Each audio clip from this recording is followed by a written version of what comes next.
What's up, guys? It's Jensen and welcome to another video. So, we're finally at January, which is where the NBA season truly gets interesting. And All-Star voting has been interesting to look at in terms of fan voting. Obviously, there are a couple of funny votes like Taco Fall and Alex Caruso, guys like that. But I'm really going to focus on the legit starting rosters, and I'm going to tell you who deserves to be on the starting lineups. I don't think this is the way it's going to end up, but this is just my personal preference for who should be in the All-Star starting lineups.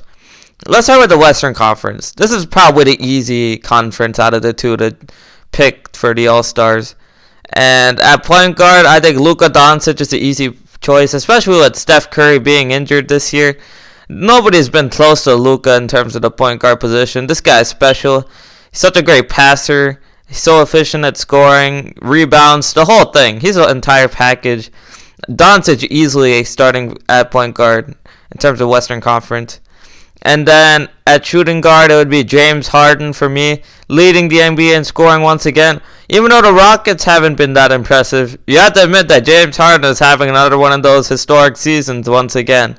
And if he can put it together with Russell Westbrook, there might be a danger in the playoffs. But Harden definitely deserves a nod at shooting guard.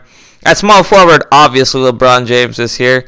This guy, even though he's 35 years old, he's once again found himself to be in the MVP conversation. And he's leading the league in assists this year for one of the best teams in the NBA right now. LeBron's a no-brainer at small forward. It's pretty obvious there. Then you look at power forward, or you could really just say another forward spot. It would be Kawhi Leonard. I know he's not quite a power forward, but NBA All-Star voting works like when you have two guards, two forwards, and then one big man. So Kawhi gets a nod for me. Even though he's on that load management schedule, he's still been one of the best players in the NBA when he's been on the court. So it's Kawhi for me. And then at center, it's going to be Anthony Davis.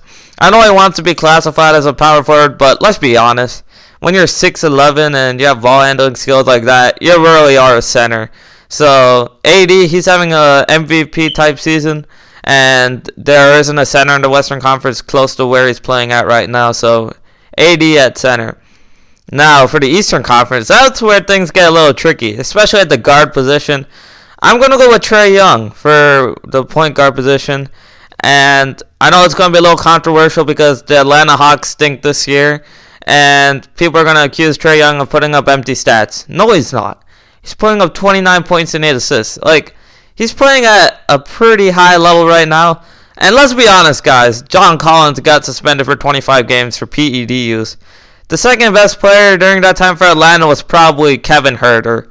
I mean, let's be real now. Do we really expect Trae Young to carry that load? Trae Young at point guard for me, and it's not close. The other guard position is where it gets hard. I'm not going to put Kyrie Irving there because he's been injured for most of the season. That would not be fair to some of the other guards in the Eastern Conference who have played well throughout the entire season. I'm going with Kemba, and I think it was close between Kemba and Bradley Beal for me, but ultimately because Kemba's on the Boston Celtics, who are playing pretty well this year, especially considering last year and when they had Kyrie Irving, they weren't playing that well. To see Kemba play well with the Boston Celtics, I think Kemba deserves the nod at the other guard spot. And at the small forward position, for me, it's obviously Jimmy Butler.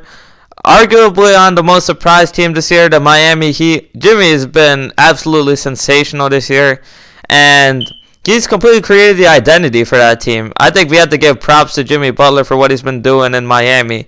That's a legit team. I mean, the NBA better watch out for the Heat. So that's why Jimmy Butler gets a nod there. Power forward, obviously, it's got to be Giannis. I mean, this guy, he's been dominating the entire year. He is once again an MVP candidate. You just can't go away from Giannis here. I mean, he's just an automatic starter no matter how you look at it. Giannis easily. And then, when we look at center, I got to go with Embiid. I mean, this guy, even though he suffered the injury, I'm not sure if he'd be able to play in the All-Star game, but he's by far the best center in the Eastern Conference. So, Embiid definitely gets a nod there. But we have to keep in mind that it's not going to be Eastern-Western Conference. It's not like that. There's team captains. So, this isn't really how the teams are going to end up, but these are the players that are going to be among the starting lineups in the All-Star Conference and the All-Star game. And I really do think that Embiid is probably going to be the last pick, because when we think about the All-Star game, we're thinking about high pace, high scoring. I really feel like having a guy like Embiid doesn't really help in an All-Star game, so I expect Embiid to be the last pick.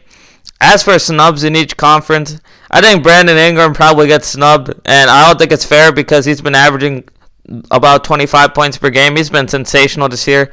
I think he's a true number one option. But the bottom line is, when you're playing for the New Orleans Pelicans, who have kind of disappointed this year, even though part of the reason is because Zion hasn't been on the court yet, I think Ingram's probably going to get snubbed unfairly. And in the Eastern Conference, Bradley Beal might get snubbed, and it's not going to be fair because he's on a terrible Washington Wizards team. But the bottom line is that this guy's averaging over 27 points per game. I mean, we can't snub a guy like that. At least give him a spot on the reserves. I would even consider him for the starting lineup, but I'm not sure if others feel the same way. And especially with a guy like Kyrie, who has such a reputation around the NBA as one of the best players, I really do feel like Beal might get snubbed. But this is what I think is going to happen. It's going to be interesting to see what the captains are going to do, which would presumably be LeBron and Giannis. I wonder who they're going to draft. It's going to be interesting to see. Thanks for watching this video, guys. Please like and subscribe. I'll be providing more NBA and NFL hot takes as the season goes on, and have a good day. Remember to follow me on Twitter, Jensen Sports. I like to keep it 100, and the fans may not like it, but I provide facts and analysis as well as my opinions on Twitter. See y'all later.